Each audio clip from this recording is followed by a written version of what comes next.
Dostlar selam. Yeni bir videoya daha hoş geldiniz. Bugün bu içeriğimizde biraz bilgi içeriği olacak. Şimdi bu videonun asıl amacı Başkent Savaşı biliyorsunuz 2 haftada bir geliyor ve ödülleri bayağı güzel. Şimdi şöyle göstereyim size. Başkent bölümüne geleyim. 4 saniye sonra başlıyor.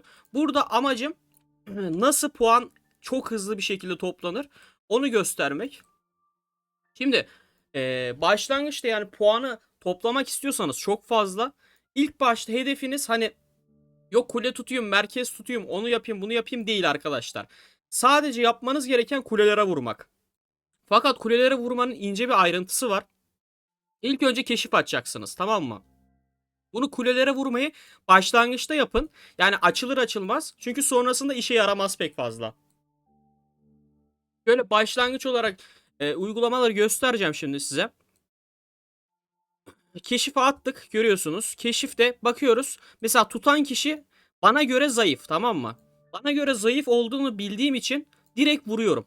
Bu ileride mesela hani savaştan hani 5-10 dakika sonra burayı sadece en güçlü oyuncular tutuyor. Ondan sonra hani bak bu şekilde adamı atıyorum ama ileride bunu atamayacağım. Bakın mesela rapora bakıyorum, 400 benden gitmiş, 11.500 onlardan gitmiş. Bu benim güçlü olduğum için biraz avantaj. Fakat hani şöyle söyleyeyim, mesela sizin sunucunuzda da belki yani illaki sizden güçsüz oyuncular olabilir. Bu kuleyi tutan oyuncular zayıfsa eğer direkt yapıştırıyorsunuz. Direkt. Şimdi sadece ilk 5-10 dakika içindeki puan videoyu 10 dakika falan tutacağım. Ondan sonra hani puanımızı göstereceğim. Sonra videoyu kapatacağım. Şimdi birinci taktiğimiz bu kule taktiği. İkinci taktiğimiz full araba. Hiçbir şekilde kule tutmuyorsunuz arkadaşlar. Tamam mı? Bakıyorsunuz abi, zayıf oyuncuları hedefliyorsunuz. Şu anda benim ordum çok güçlü olduğu için hepsine vurabiliyorum. Fakat siz şey yapmanız gerekiyor. Mesela örnek veriyorum, benim ordu diyelim ki 9.000. Buradan mesela bakacaksınız hani 8.000, 7.000 çok fazla oyuncu var, tamam mı? Onlara gidip vuracaksınız. Mesela 8.000 direkt eritiyorsun. Adamdan çok fazla puan alıyorsun. Ve hani ışınlanırken de yani eğer kale saldırısı yasaksa sunucunuzda, mesela bizim sunucumuzda kale saldırısı yasak. Bundan dolayı eğer sizde de yasaksa gidip rakip ittifakın yanına ışınlanın ve oradaki güçsüzleri avlayın. Mesela yine girdi içeriye adam, bak mesela tekrar vurdum Taret'e. Taret'ten çok fazla puan alıyorsunuz. Mesela çok güzel bir puan daha geldi. Hepsini çıkarttım. Şimdi geri gönderiyorum askerimi yenilemek için. Bakın 1100 benden gitmiş, 9500 onlardan. Kısa bir şekilde bir bakalım kaç puan toplamışız. Bakın sadece hani kaç dakika oldu? 1-2 dakika oldu. Direkt 4 milyonla başladık arkadaşlar. Ve daha hani bu başlangıç. Yani başlangıçta ne kadar hızlı puan toplarsanız o kadar avantajlı olursunuz. Çünkü sıralama ödülleri falan 2 haftada bir düzenli olarak geldiği için bu etkinlik gerçekten çok önemli arkadaşlar. Haberiniz olsun. Bu tarz etkinliklere önem verin. Özellikle hani başkent çatışması ve Yüce Savaş bölgesi. Onda da ayrıca bir video çekeceğim. Nasıl hızlı toplanır adı altında. Bu hani biraz daha kolay. Burada hızlı puan toplamaktan ziyade hani sıralamaya girmek önemli. Diğerinde yani Yüce Savaş bölgesi etkinliğinde hani 5.7 milyona kadar puan ödülü var ya sandıklarda. Orada mesela bazı oyuncular çok zor puan topluyor. Onun da ince ayrıntıları var. Onu da gösterebilirim. Bu tarz videoları eğer seviyorsanız videoyu beğenin arkadaşlar. Başka bir şey istemiyorum sizden. Şimdi şuraya tekrar gidiyoruz. Bakın, rally ya, vuruyorum buraya. Ondan sonra çıkıyorum. Çıkmamdaki sebep, içeriye giren oyuncular hani baştaki oyuncu zayıf oyuncu oluyor, tamam mı? Zayıf oyuncu olduğu için direkt pat bir tane daha vuruyorum. Ondan sonra çıktıktan sonra bir tane daha, bir tane daha, böyle böyle yemliyorum. Bak mesela. Gördünüz mü arkadaşlar? Bak adamın attığı orduya bak. Direkt yapıştırıyorum buraya tekrar. Bak vurdum. Vuruyorum şu an. Bakalım ne kadar gidecek. Bu taretteki mantık şöyle arkadaşlar. Taretin en başında kim varsa o savunuyor. Ya bu kadar basit taretin mantığı. Ondan dolayı tareti savunan oyunculara dikkat edin. Eğer zayıf oyuncu savunuyorsa yani bir anda 50 bin kişiye karşı zayıf bir 50 bin orduya saldırıyormuşsun gibi oluyor. Yani tam anlatabildim mi bilmiyorum.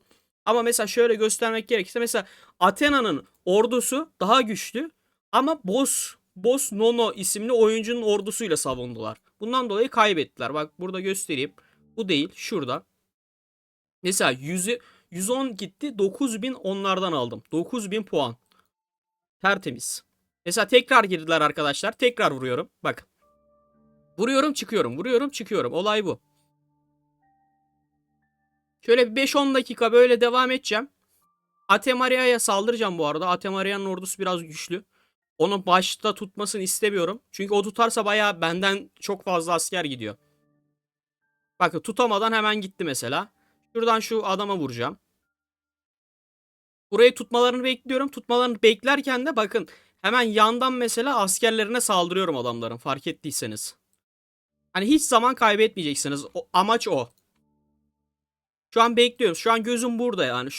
Şu tareti biri tuttuğu anda hani 2-3 kişi girerse, bak Boston'a tekrar attı. Oyunu hani bu tarz etkinlikleri çok fazla bilen yok. Bilen olmadığı için hızlı hızlı hani sıralama ödüllerini alabilirsin. Çünkü 2 haftada bir gelen etkinlikte sürekli ilk 2'ye, ilk 3'e girmek bayağı güzel avantaj sağlar size arkadaşlar. Ve bu şekilde benim yaptığım gibi mesela zayıf oyuncuları hedef alın.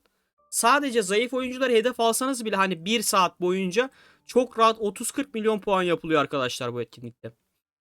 Hani adam akıllı asker bile kaybetmiyorsunuz. Burayı tutuyorlar. Şuraya bakabilir miyiz? Oraya bakamayız. Çünkü tutan oyuncuyu biliyorum, sağlam. Şuraya bakabiliriz ama. Oraya bakabiliriz. Biraz daha burada duracağım.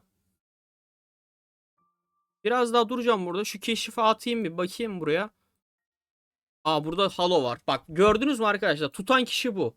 Bakacaksınız hani alabilir miyim? Zayıf mı? Değil mi? Oradan göreceksin. Ondan sonra pat diye vuracaksınız. Bu işte ilk başlarda çok oluyor. Hani e, kargaşa nedeniyle. Sonrasında olmuyor pek fazla. Sonrasında ayarlıyorlar çünkü onu.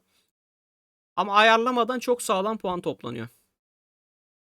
Şimdi diğer yere attım mı keşifi? Keşif atmışım. Kim tutuyor burada? Alice tutuyor. Bu da sağlam ya. Ama vuracağım. Çünkü burayı tutmaya gelmiyorlar artık. Buraya yavaş yavaş buraya kayalım biz. Videoyu bu arada çok uzun tutmayacağım arkadaşlar. Hani bazı önemli taktikleri söyledim. Onun haricinde yapmanız gereken bir de iyileştirme olayı var. Onu da söyleyeyim arkadaşlar size. Hatta uygulamalı gösterebilirim. Şimdi bu tarz etkinliklerde biliyorsunuz ittifakınız sağlamsa eğer mesela online sayısı 50, 60, 70 bile olabiliyor, tamam mı? Bundan dolayı iyileştirme yaparken bakın, hatta bunu geriye çekeyim öyle söyleyeyim. Kaleme bir dönsün arkadaşlar ilk önce. Bu iyileştirme olayı da çok önemli çünkü. Gerçekten bayağı önemli. Bu kim? Merkezi biz mi tutuyoruz şu anda ya? Merkezi biz tutuyoruz harbiden. Mesela ben rakip ittifakta olsam merkezi bir koysam şu an direkt alıyorum mesela. Çünkü tutan oyuncu bayağı zayıf bir oyuncu mesela. Bana göre. Kendi gücünüzü bileceksiniz, ona göre saldıracaksınız. Şu an mesela hiç bakmadan şuraya bir bakalım.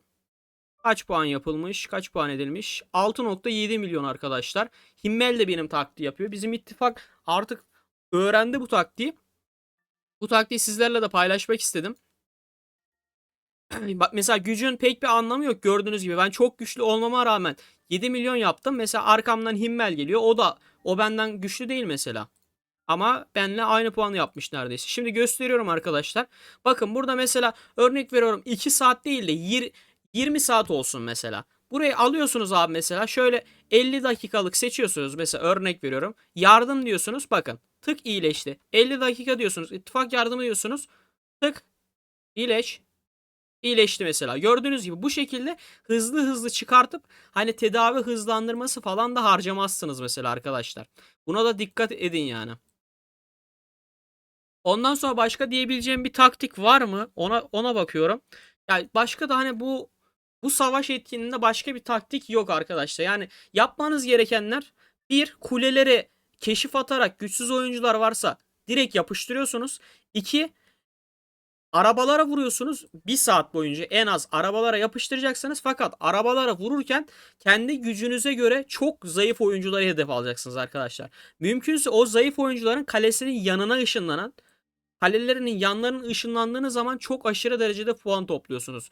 Eğer kalesinin yanlarına ışınlanamazsanız biraz kalelerin içlerinde durun. Çünkü yani şu ortalarda durursanız benim gibi güçlü oyuncular mesela hani size saldırır. Bu sefer hani hastaneniz çok hızlı dolar. Yetiştiremezsiniz mesela. Bir saat boyunca savaşamazsınız. Yani sürdürülebilirlik önemli burada. Onun haricinde başka da diyebileceğim bir şey yok arkadaşlar. Mesela hani kaç dakika oldu şu anda? 9 dakika falan oldu. 9 dakikada yaptığımız puan mesela 8 milyon. Bu ortalama hani 1 saat sürse 8, 16, 40 milyon puan yapar kafadan. Yani ben mesela çok rahat bir şekilde 40 milyon yapabiliyorum. Mesela direkt şuraya bir kere daha vuralım. Mesela Joker giriyor arkadaşlar gördüğünüz gibi. Aslında Joker tutsa çok daha sağlam olurdu ama bak tutamadı. Ben tutacağım şimdi Joker'in ordusuna karşı. Aa, Joker buraya gelmiyormuş. İyi bari. Mesela kim tutmuş bu tarete? Bu taret olayına çok önem verdim bu videoda. Çünkü çoğu kişi bilmiyor arkadaşlar bu taret olayına. Bakın mesela tutan adamın gücüne bakın arkadaşlar. Şu adam tutuyor. Aşırı derecede güçsüz olduğu için bu adamın tutmaması gerekiyor yani. Bir de şöyle, bunu unuttum. Pardon. Bak arkadaşlar şu tarz adamlar var. Yani çok kötü ordularıyla rally açan oyuncular var, tamam mı? Şöyle görebilirsiniz onlar işte. Onlarda yakalama şansınız varsa direkt yakalayın. Rallilerine vurun. Bak mesela Kenshin Kudo ralliye yapıştırıyor mesela kenardan. Kenardan rallilere vurun mesela. Yani zayıf gördüğünüz bütün oyunculara saldıracaksınız arkadaşlar. Olay bu. Ve iyileştirme yaparken de öleceksiniz o şekilde. Hani ittifak yardımını kullanarak iyileştirme yapacaksınız. Bu şekilde arkadaşlar en az hani ilk 3'e, ilk 5'e çok rahat bir şekilde girersiniz. Ben yani bu taktiği yaparak ilk 3'e çok rahat girerim mesela. Ya kötü bir hesap olsa bile. Gördüğünüz gibi mesela Himmel var, Kebapçı Celal var mesela bu taktikleri yapan. Hepsi sağlam mesela. Şu an hani benim gücüm bir tık daha fazla olduğu için bunlardan biraz fazla yaptım. Bir de video çekeceğim diye biraz yavaş ilerledim. Ama hani gücünüze pek bir önemi yok. Sadece yakalayacağınız kişileri hedeflemeniz gerekiyor. Buradan da önemli olanlar şimdi 2 haftada bir düzenle mesela en kötü ilk 3 oynasan 2K elmas, 135 titanyum, onur puanı geliyor. Ayrıyetten plan falan geliyor. Yani buradan yan ödüller falan da var. Yani bayağı güzel bir etkinlik. Ayrıca bu videonun Yüce Savaş Bölgesi olanını da çekeceğim arkadaşlar. Orada da çok önemli taktikler var. Onu da sizlerle paylaşacağım. Videonun şimdilik sonuna geliyoruz. Bu tarz önemli etkinliklerin hızlı puan toplayacak şekilde bilgilerini istiyorsanız eğer videoyu beğenip yorum yaparsanız çok sevinirim. Hepinizi seviyorum. Bay bay.